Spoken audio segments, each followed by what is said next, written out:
So I'll request our speakers for the day to introduce themselves. We can start with you, Ian. Please go ahead and introduce yourself.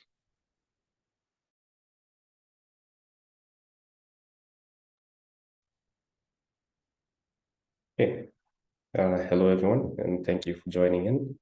My name is Ian Makamara, and I am a technology policy consultant who works mostly within the region of Sub-Saharan Africa and with a few tech companies in the region that includes names such as Microsoft, TikTok, and VMware.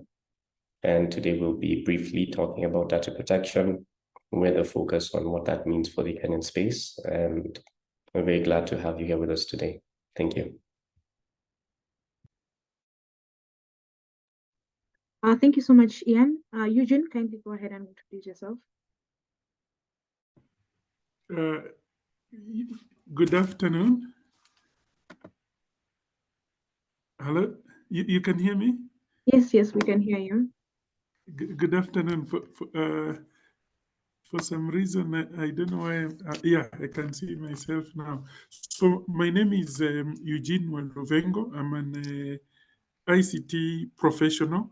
I've worked with the government mostly at Kenya Revenue Authority for many years, as well as at Kentrade, where we really encountered the the practical aspects of what we're going to discuss today in terms of the responsibilities for data protection, the data that citizens' information, businesses, and so on, that was in our care, and some of the methods we used.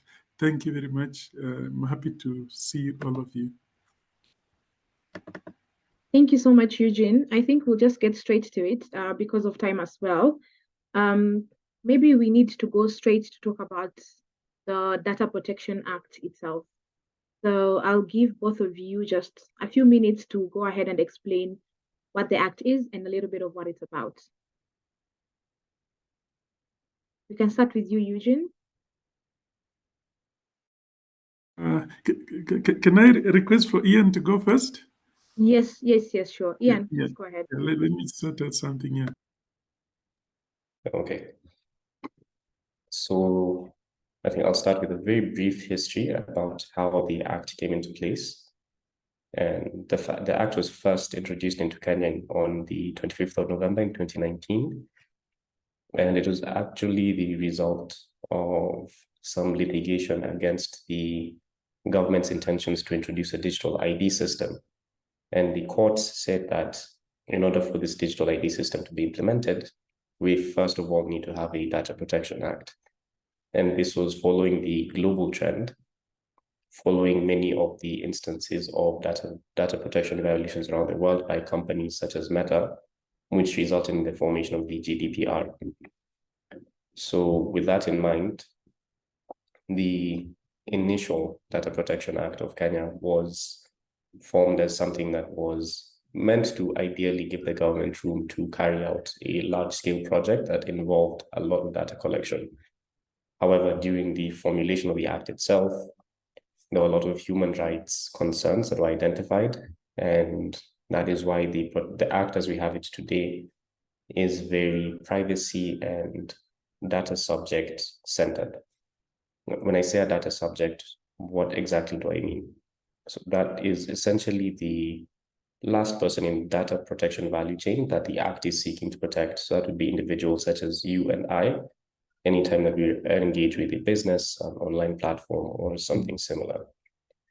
And to briefly outline what the Act emphasizes, what it's about, we only need to look, well, not only, but we first need to look at its principles, which are listed under Section 25, and also the rights of data subjects, which are listed under Section 26. And the bedrock of both these principles and these rights is the concept of consent. So what that basically means is that no one should be using your data or processing your data or still have your data, whether processed or not, if you have not consented to it. And this is something that we're seeing is coming to become a bit of an issue for some companies in Kenya, as some fines have been doled out over the past few months.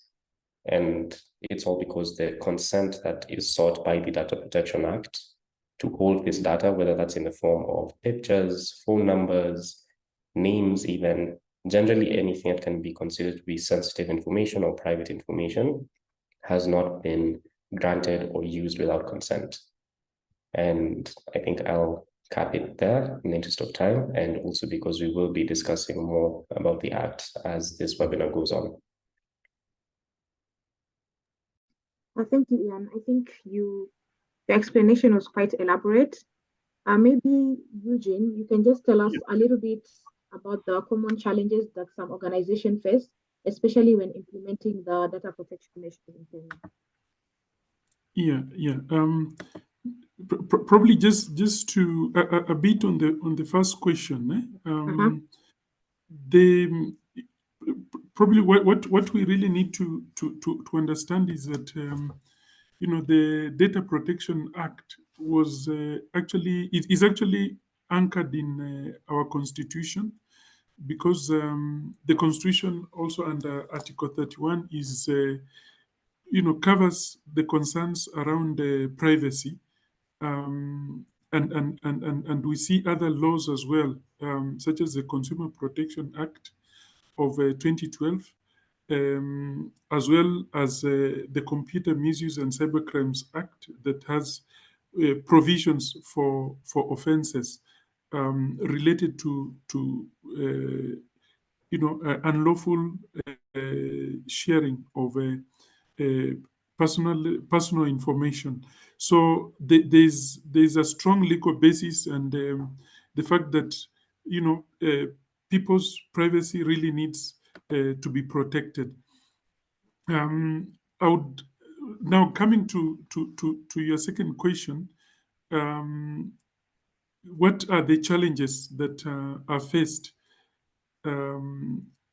by organizations, and probably that hinders their compliance?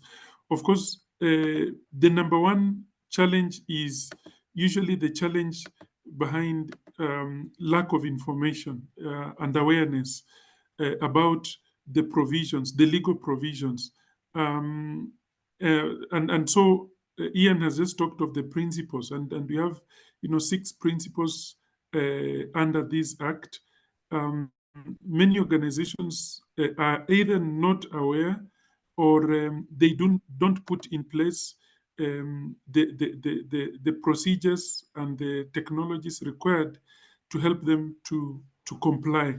And so a big one of the the important areas, one of the important things any organization should do is to be able to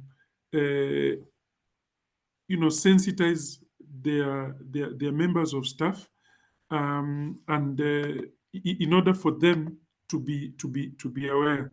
We've seen cases where, for instance, some people think that just by writing on their buildings that if we take a video of you in our premises, then by entering our premises, you have waived the right to for your images and videos to be taken. And we've seen the courts actually pronounce themselves and say that that is not sufficient. I think we carry on those practices where we say, anything lost within our premises. We've seen restaurants write that they are not liable. They write in the parking, even parkings that you pay for, and they just write, vehicles parked at owner's risk. So we take that attitude to data as well, and people think they don't have responsibilities there.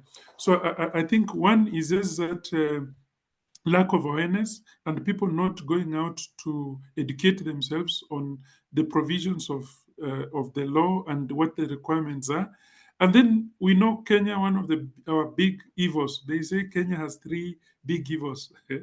Ni mambo matatu ambayo inatatiza wa Kenya. And one of them we know is impunity.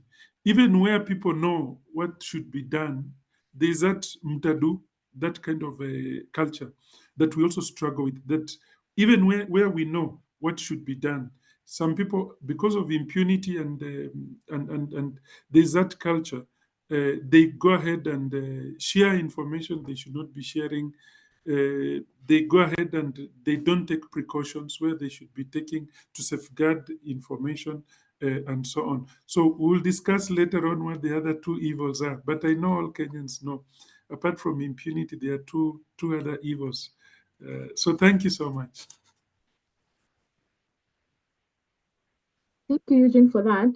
I don't know if you have something else to add, Ian, but as you add on to your points, maybe you can tell us, with the challenges, are there some data security measures maybe that are either outlined that would be best practices for organization to adopt just to ensure compliance? Mhm. So building up on that point, I think one thing that more that we need to do as individuals as well is to treat data protection as a priority. And so that would mean incorporating data protection principles from the start. So as we are founding our companies, as we're making our organizations, it should be something that we're considering consistently.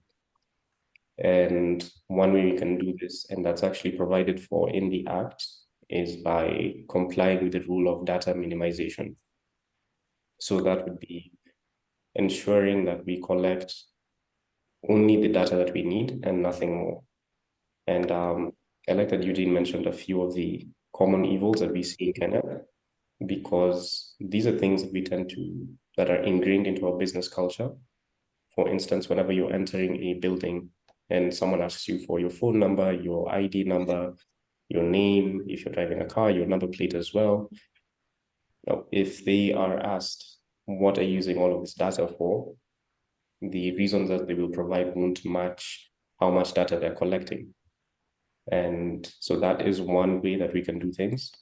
And because we are in the age of technology, and many of our institutions use sophisticated tech systems, such as payment systems, in order to automate a lot of the work that we do, one thing that we can all aspire to do, and one thing I'm sure Eugene will have a bit more to say on, given that he's more on the technical side of things, is to invest in data protection by design tools.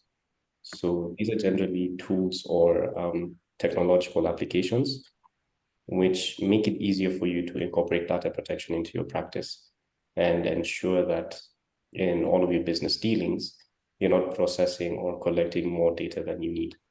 So, so for now, I will cap it at that and pass it on to Eugene to carry on. Thank you. Thank you very much, Ian. Yeah. So probably it's a good time to just look at what those principles are, because those principles those 6 principles will then guide what is done by organizations in terms of the actual steps and measures.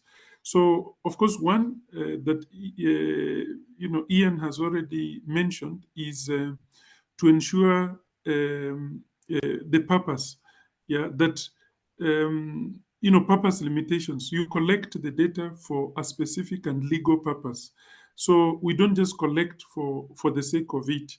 The other principle being lawfulness, fairness, and transparency.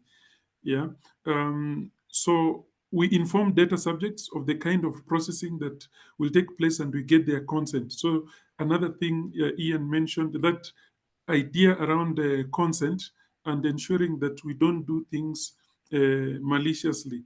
Data minimizations, no more than the minimum amount of data should be kept for specific processing. Accuracy, we should be able to store, and that data should be accurate and kept up to date. So that should that data be accessed, you should not be saying the wrong things about a subject. And then we need to also ensure that we have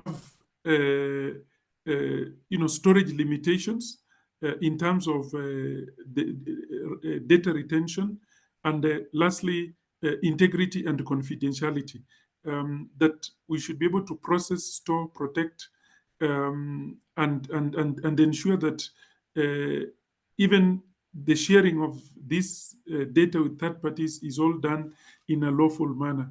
So based on those principles, some of the things that can be done by organizations, of course, one is encryption of data, and the encryption of data is just storing it in a format that is not readable by plainly. In layman terms, we say cannot be read with naked eyes. So you actually there are technologies that are used to be able to scramble that data in a way that is not easy to read. So even if you accessed that data, it will be meaningless, and it will require a lot of effort to be able to decrypt that data.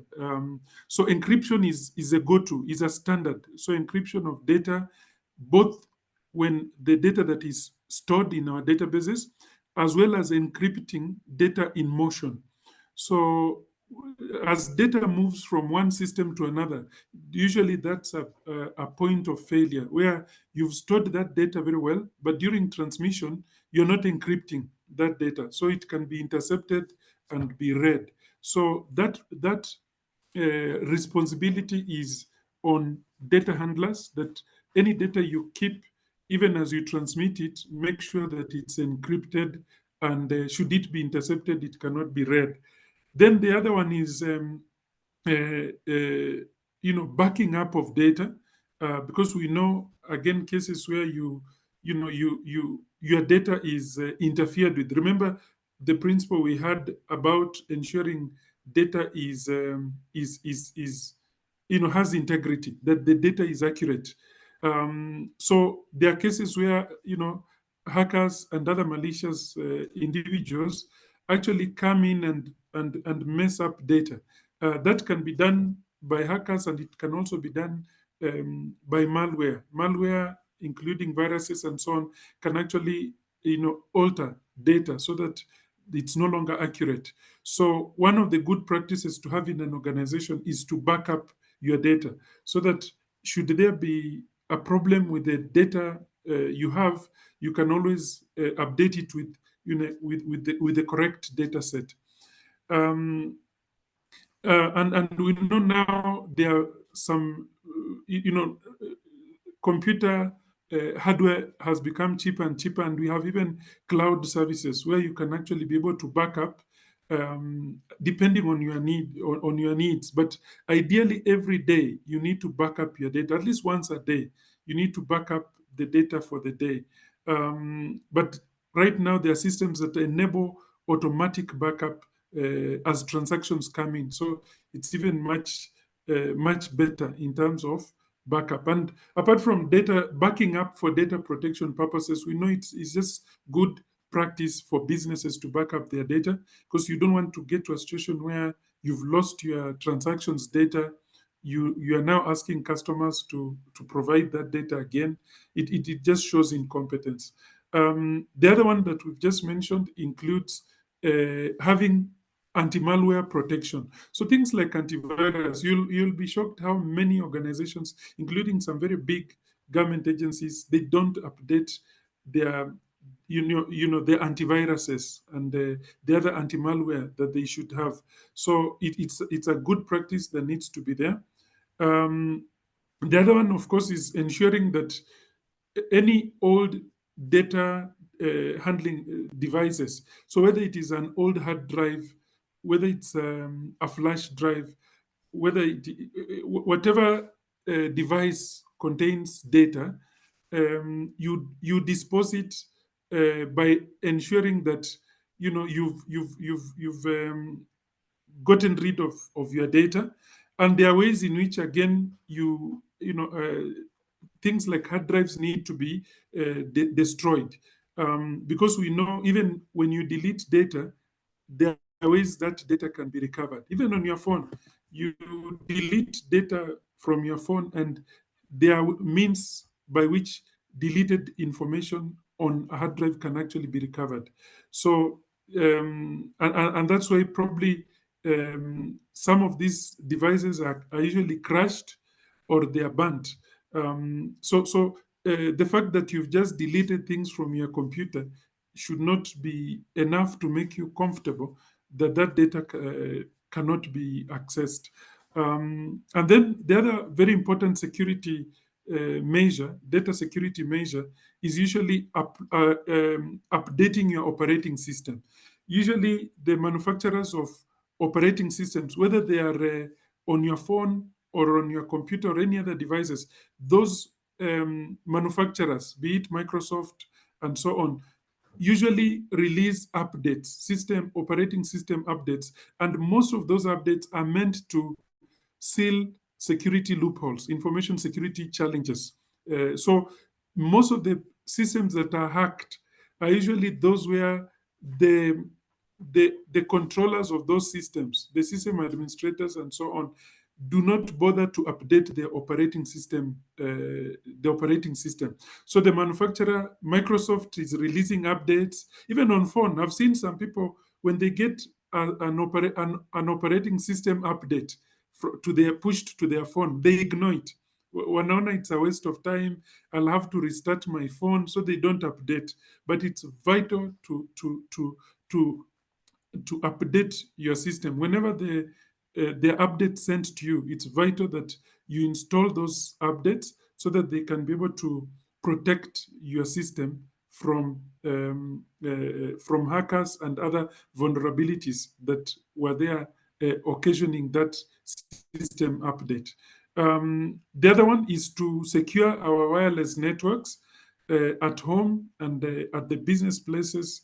We need to ensure that wireless networks are secure because they are the easiest to attack, and so it's good to have good procedures around your wireless network, including not sharing that password, and so on. Having a difficult password that is not easy to hack.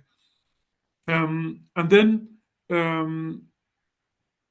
yeah, basically, apart from the operating system, the other one, of course, is the other software updates. Yeah, so it's a good idea to automate software updates so that whenever the update comes from a manufacturer, then that can be done, as opposed to saying, I'll get time to update these softwares. In a typical organization, you have a lot of software. So if you don't have a way you can be able to automate application of software updates, then you get to a point where some software are out of date, and so they are vulnerable to hackers getting into your system through those outdated softwares. So I'll stop here. These are just some of the very practical ways organizations can actually be able to have the technologies and the practices they require to be able to protect themselves. But the number one is usually just a good awareness and education of the team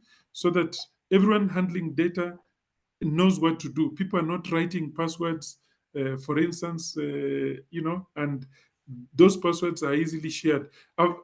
Just this week, there was a video trending of someone, an expert on the issues happening in Israel and Palestine, and he was actually responding to questions from a TV interview, and just behind him, he had written all his passwords, and people are seeing that from the interview. So just basic things like this, I usually call them hygiene issues.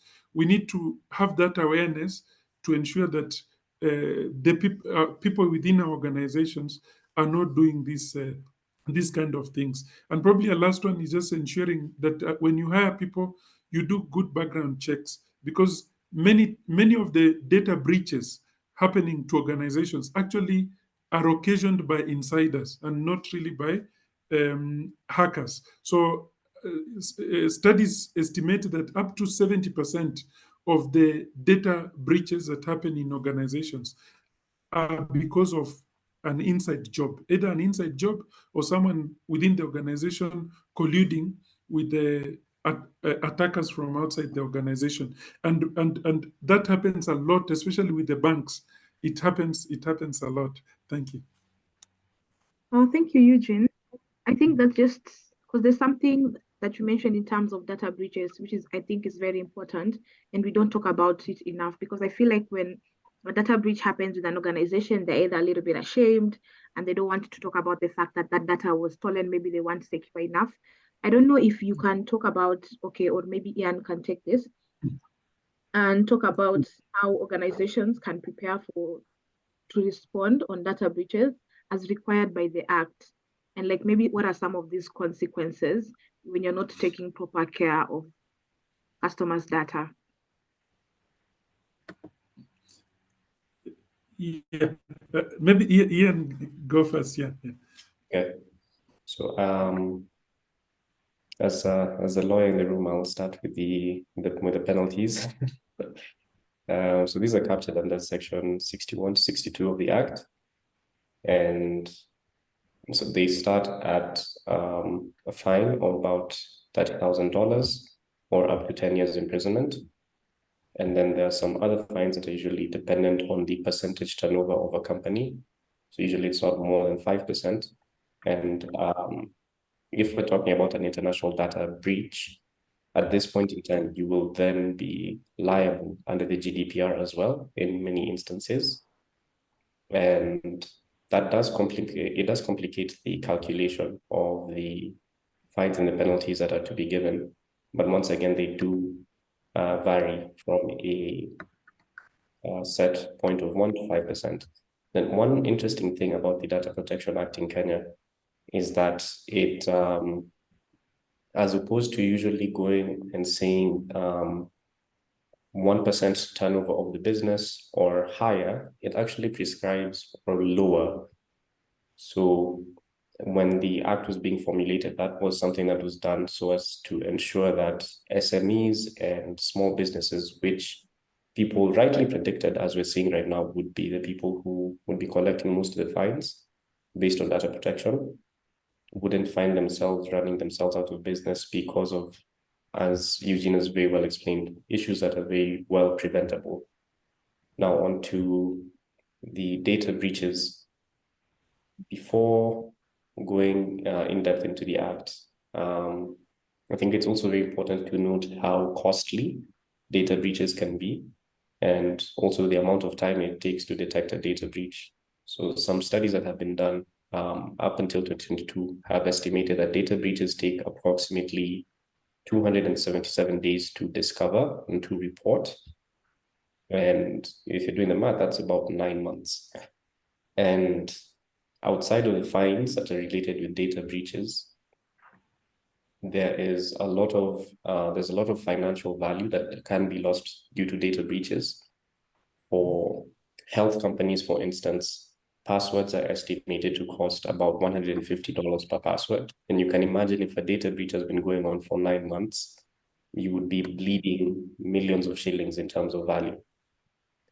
Now, when it comes to the Act, we can see the principle of consent in terms of how much it is echoed throughout.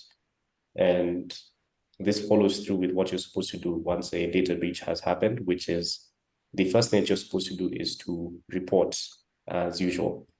And in practice, we tend to see a few people who would prefer to hide or to try and cover up the data breach for as long as possible.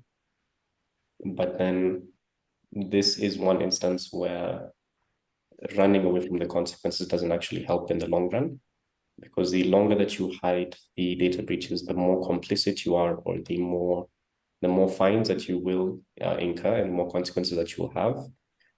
And you actually stand to face even more privacy violations. And the next thing that we see in the Act is the concept of minimization once again. So not just minimization in terms of the data collected, but then minimization in terms of damage. So once a data breach has happened, companies are required to state the extent of the data that has been lost or the data that has been leaked, and to explore avenues to minimize the damage that will be caused by the data breach, and or compensate the data subjects who may be affected by the data breach.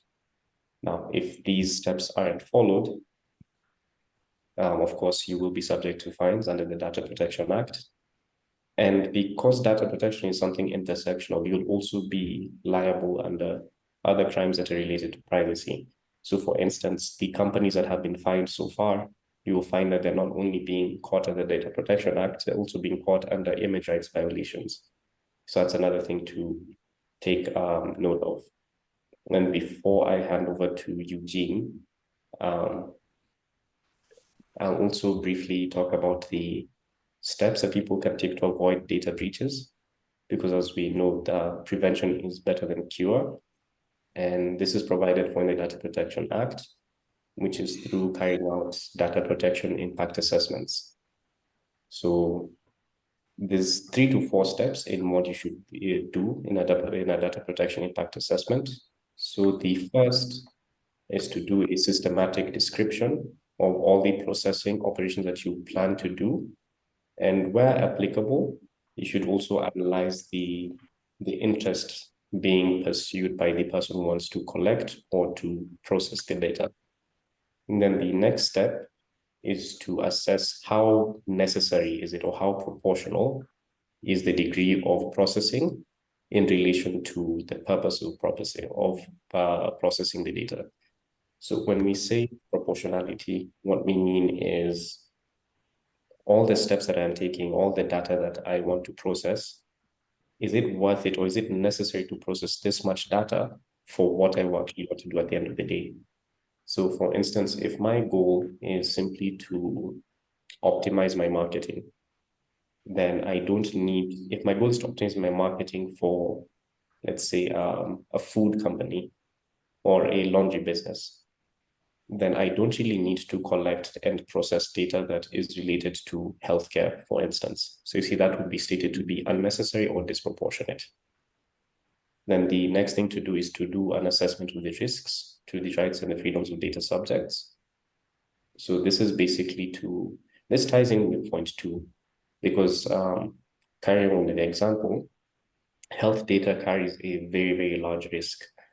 And we've seen cases in Kenya where people have been given very strict fines and very big prison terms over leaking health data, such as people's HIV status, people's pregnancy status, people's blood groups. And again, if I am operating a laundry business, then there is no point for me to process or to collect health data, because that was a very huge risk to my customers or to my data subject, whereas it doesn't actually help me fulfill the purpose of the data collection. And then the last step is to ensure that the measures that have been taken to address the risks and the safeguards are in compliance with the Act. So that is essentially stating that the ends do not justify the means. So whichever steps that you're taking along the process, you should ensure that every single step, regardless of whether it may incur an extra cost or whether it may incur a little bit of additional time, it should still be in compliance with the Act. And lastly, these impact assessments have to be submitted at least 60 days prior to whenever you commence any data processing activities. So that's to give the Office of the Data Protection Commissioner and the data protection officers time to actually evaluate and find out if you follow through with all the steps and if you follow through the principles held within the Act. Thank you so much, Ian. I would answer the question of what to do when.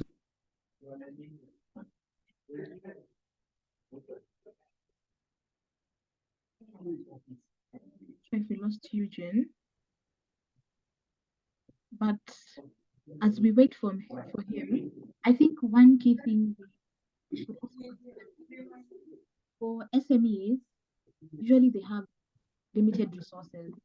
There's a breach happening. Has gone by.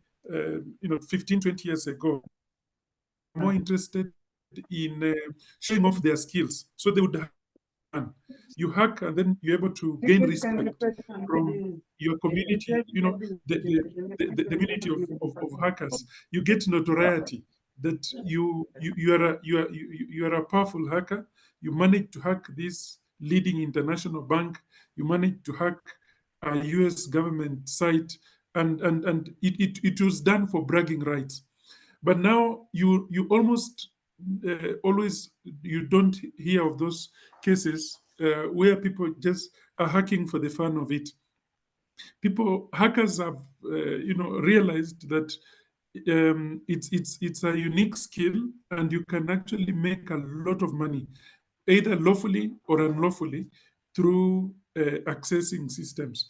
And I'm saying that because we know of the concept of ethical hackers, where some hackers have retired from unethical hacking, and they help organizations to strengthen their systems by being involved in strengthening those systems. So they are hired, and they are given the permission to hack those systems. They hack those systems, and they give the methods they used to successfully hack those systems.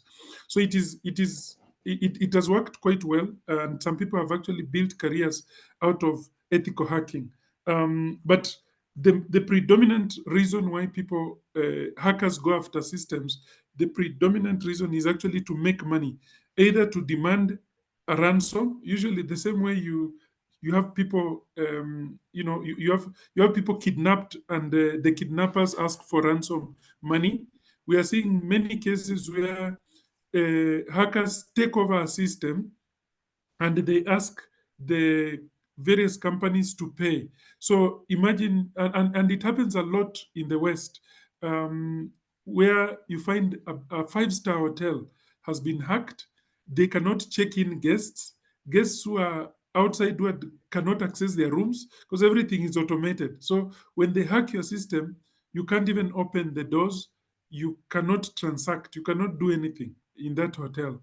And they tell you, pay this amount of money. Of course, they have investigated, and they know you have the money. So they tell you, just pay this amount of money. Usually they will not ask for outrageous amounts of money. They usually have a lot of insider information. So they'll just ask, can you give us 10 million, and we give you back access to the system. And that happens a lot in the hotel industry. In the banking industry, it's just the money is just transferred. Money is transferred out of people's accounts, and that it has happened to me here in Kenya. I won't mention the bank, but I remember closing one of my accounts simply because I found almost all my money gone. And when I alerted the bank, they were not even aware.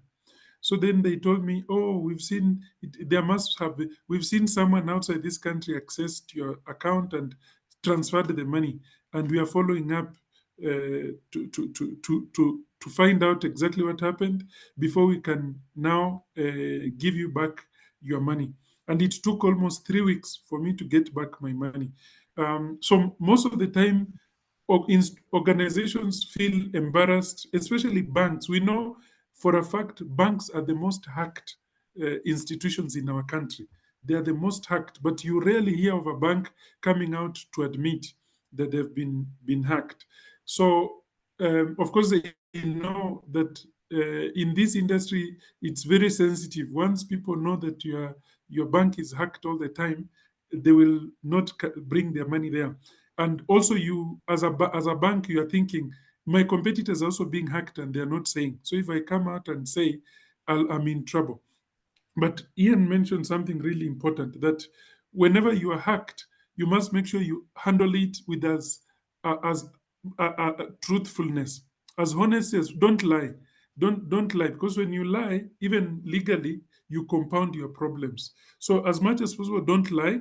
It is said that there are two professionals that are very important in any organization whenever you have a crisis, or to manage your crisis. And one of them is a lawyer. Make sure you have a good lawyer. You are getting good legal advice on what to do for that particular situation. But in all cases, you don't lie. Um, And the other one, of course, is your communication of PR people.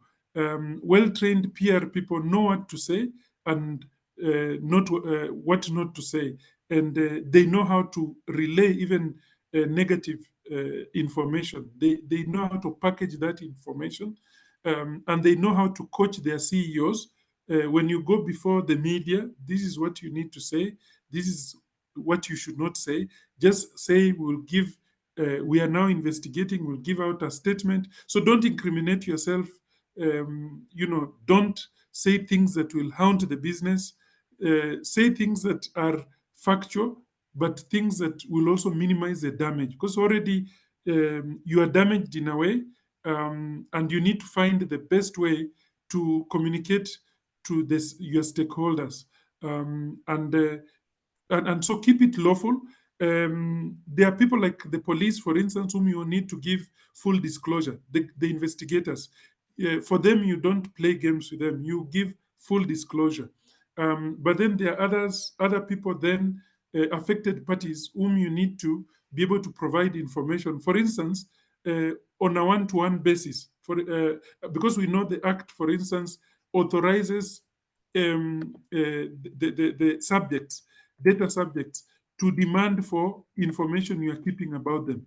So you cannot have a situation where you've been hacked, money has been lost, and a client is coming to you saying, I need to see my bank account, my bank records.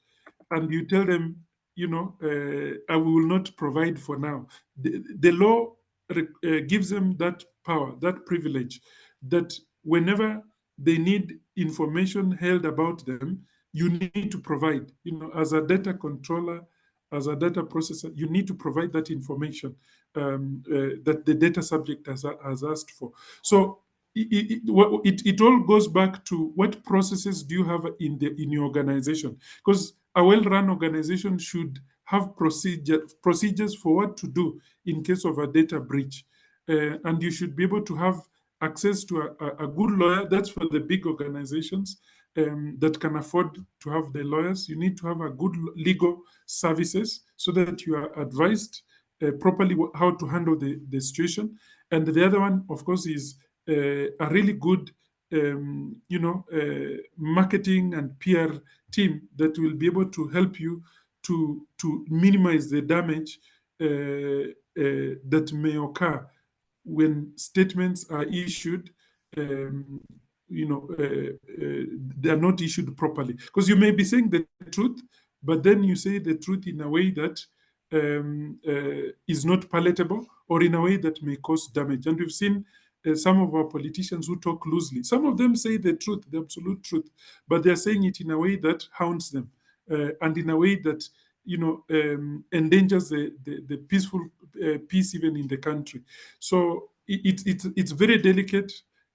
Sometimes it's very delicate, like Ian says, health records, for instance, have been leaked. That's something extremely delicate, and you need to find a good way to be able to handle such a situation. Thank you. Thank you so much for the insights, Eugene. I think because of time, I would just like to ask like the final question. What are some of the things, like how can we improve awareness and education regarding the data protection, especially to organizations and individuals as well? Because I think there's some very key points you've mentioned in terms of consent forms, and also in terms of steps to be taken for different organizations. And also, while we are giving some of the tips that we are sharing, I think SMEs don't have as many resources. This is easy to show that in Kenya can do staff compliance without having a stricken budget. Oh, we struggled to hear you after you started asking about SMEs. Oh, I personally lost you a bit here. oh, that's fine. Sorry about that. I was just saying, as we're giving the tips, of course, after talking about some of the things that people can do to increase awareness, both for individuals and organizations, we can also give tips to small businesses how they can actually continue or like ensure data protective compliance without straining their budget. So maybe we can all just take a minute or two to Yeah. just do that because of time.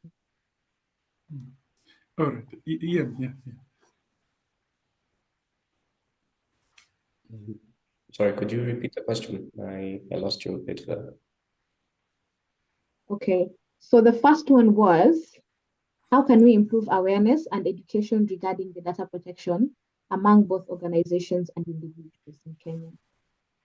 That's the first question. And I think I just wanted to combine it with any advice that we have for small businesses to ensure data protection compliance without straining their budget.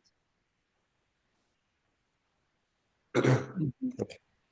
On question one, I think part of the challenge is to do with the branding, communication, and localization of privacy and data protection communication.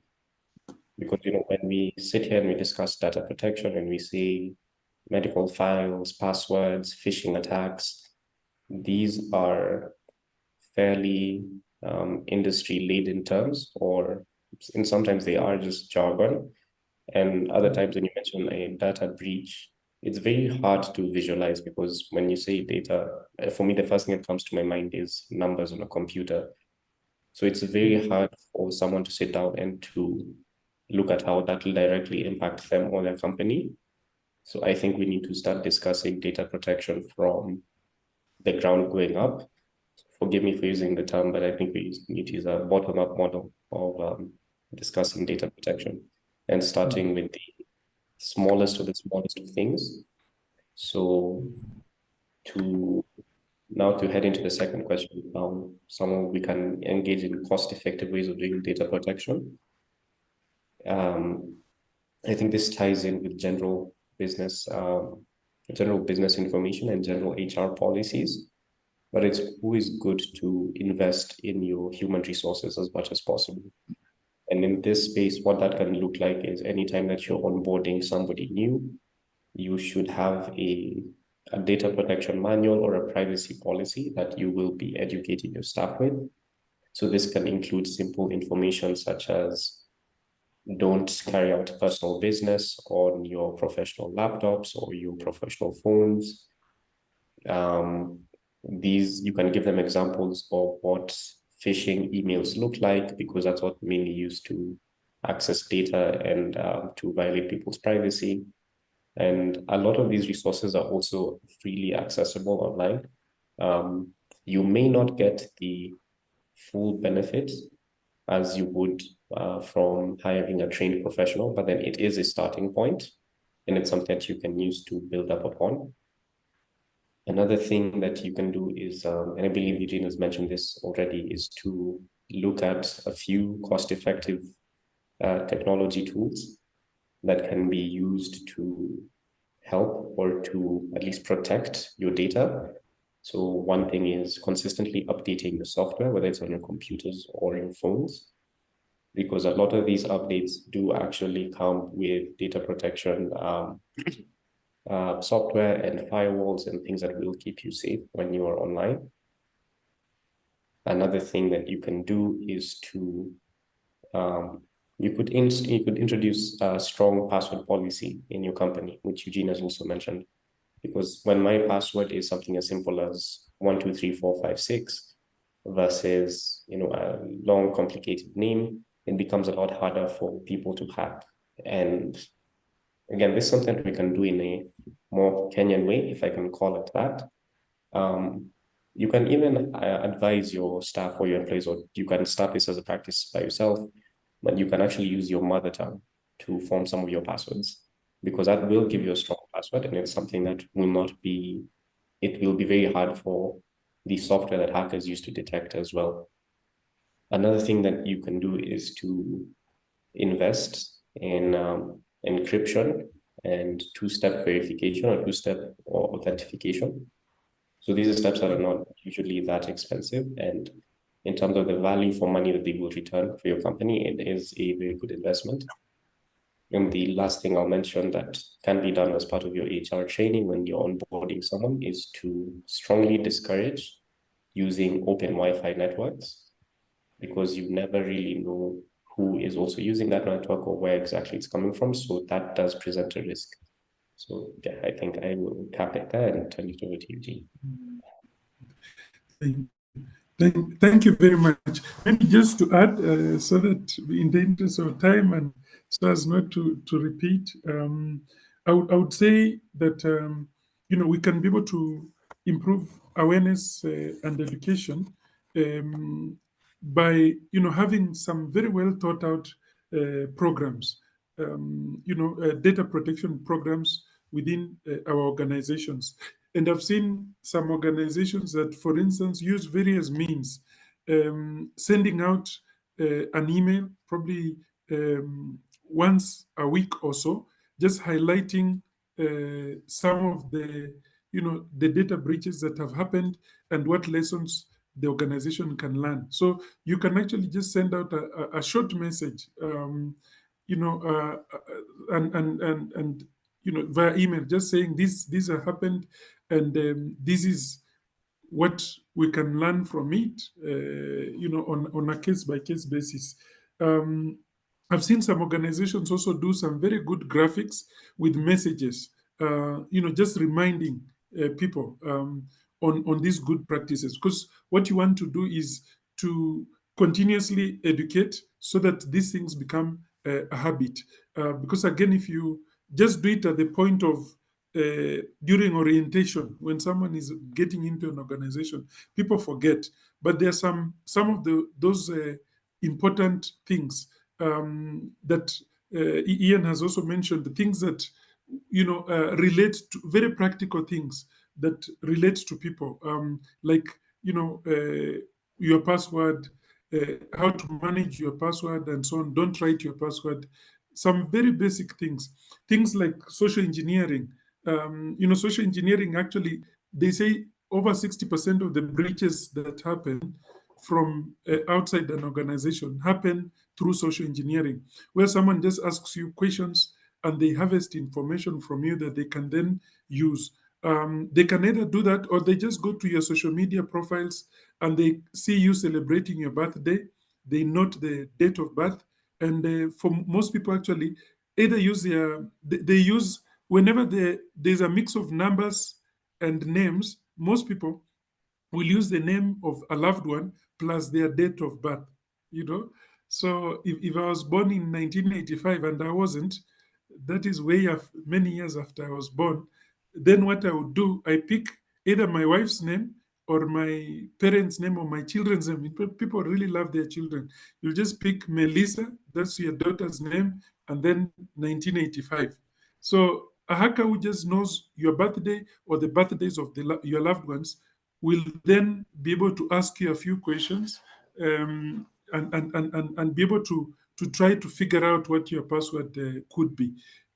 So social engineering is usually something that affects many people. You get weird calls, and then someone asks you, and Safaricom keeps educating people that don't give out your pin yako ni siri yako. They've drummed that into people's heads consistently. So a campaign needs to be like that. There needs to be a program that helps people like that. So I've seen an organization that actually uses their screensaver. So instead of having everyone having weird screensavers, you can make sure that all computers that access your network have a screensaver that flashes out important messages periodically. And part of that important message should be messages on security. So that's a cheap way in which organizations can keep informing and stressing the importance of data protection. So you can use your screensavers. You can do an email, but the emails should not be too frequent so that people ignore them. They should probably once a week or every fortnight or once a month. You just have a short email highlighting one of an issue you want to educate on. And so the other one, of course, is just having bringing in experts, even once a year, bring in experts to talk about data protection and the various ways in which you can protect yourselves. Another one, of course, is attending such seminars. When you find them being advertised, you encourage your staff members to attend, because every time people speak, you'll always pick something new to learn. So I would say these are some of the ways in which you can be able to improve awareness. Some employers, those who can afford, can actually even sponsor their staff to attend, formal data protection and information security trainings. And especially for your ICT team, the team that actually handles that data, they need to be, to really be aware of the new technologies and the new methods that should be used to protect data. But as an organization, large or small, you need to focus on the three areas. You need to focus on your your people, just ensuring they are well informed. You need to focus on your processes, making sure you have procedures for handling data in a lawful way. And then number three, you need to focus on your technology. And as we are saying here, there are cheap ways in which you can be able to use technology, including free technology, to be able to safeguard your data. And right now, cloud options are really the to go to place. If you are a small or medium-sized organization, instead of going through the expenses of buying servers and buying software, and then you start having your own database, or your data center on site, what you want to do is to go to the cloud, whether it is Google or Amazon. Those people have the resources required to be able to safeguard your site, as opposed to you trying to now hire people to secure for you. It is what I would say. Would you prefer to live in a gated community, or would you prefer to live to have your home by the roadside? Of course, for you to be safer, you would want to live in a gated community where the security, the guards are paid for by the community, and you don't need to hire your own security. So that's the same way with just operating on the cloud, and where the cloud service provider takes care of most of the security concerns that you would have. That's would be a cheaper way of doing it, as opposed to having to incur the expense of buying all these technologies to secure your environment. Thank you so much. Thank you so much, Eugene. Thank you, Ian, as well. It was a very informative session. I appreciate both of you for joining us today. I would like to close it at that. In case there's any insights or any presentations that you would like to share, you can go ahead and share with me, and then I'll share it with our participants as well. Other than that, I'd like to say thank you. Thank you. Thank you very much. Bye-bye. Bye.